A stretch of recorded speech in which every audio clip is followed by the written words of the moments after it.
તું કોણ છો? આ મારો બેસ્ટ ફ્રેન્ડ છે અને તું મારો બોયફ્રેન્ડ છો. આ તો આપડા બેને ગરબા રમવા જવાનું હતું તો આને કાં ભેગો લીધો? આ મોટા ભેગો લીધો નથી, હું આની ભેગો જ હોઉં છું દર વખતે. તારા ભેગી એકલી થોડી આને જવા દઉં? તેથી મેં તને ફરવા જવાનું કીધું, કાનું આવી મારા ભેગી. તેથી આને પગ દુખતા હતા, પગ દુખતા હોય ત્યારે ફરવા થોડું જવાય. તેથી હું આને જમવા લઈ ગયો તો. હવે હું આને પૂછું ને તું શું વચ્ચે બોલે? કેમ કે હું આનો બેસ્ટ ફ્રેન્ડ છું. હા કાંઈ વાંધો નહીં, હાલો આપણે દાંડિયા રસ રમવા જવું છે, મોડું થાય હાલો.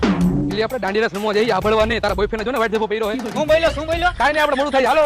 અરે આપ તો ગરબા રમવાની ફૂલ મોજ આવી ગયો. જો તો મારો મેકઅપ નથી થઈ ગયો. ના ના એમને મત છે, કાંઈ વિખાણો નથી મેકઅપ હજી. હાલે તું આનો મેકઅપ જોવા વાળો કોણ હે? એટલે ઘડીએ વડીએ મારે તને કહેવાનું, હું આનો બેસ્ટ ફ્રેન્ડ છું. હાલે તું મારો મગજ નો ફેરાવો. એક વાર તો મારી પાસે દાંડિયા નતા ને મને પાર્ટી પ્લોટમાં ગરવા નો દીધો અને તમે બે એકલા એકલા દાંડિયા રમ્યા 3 કલાક. આ તો ઘરેથી દાંડિયા લઈને આવાય અને આવા વાઈટ જબા પહેરીને ન આવાય. હાલો પગ પીઝા આવી ગયા, પીઝા ખાતા આવી. આ વરી કેવો બેસ્ટ ફ્રેન્ડ હે, કેવી સેવાયું કરે, દરવાજા ખોલી દે. મારે ક્યાં બેહવાનું? આ બે ખુરશી ખાલી અહીંયા બેસી જા, પછી નીચે બેસી જા.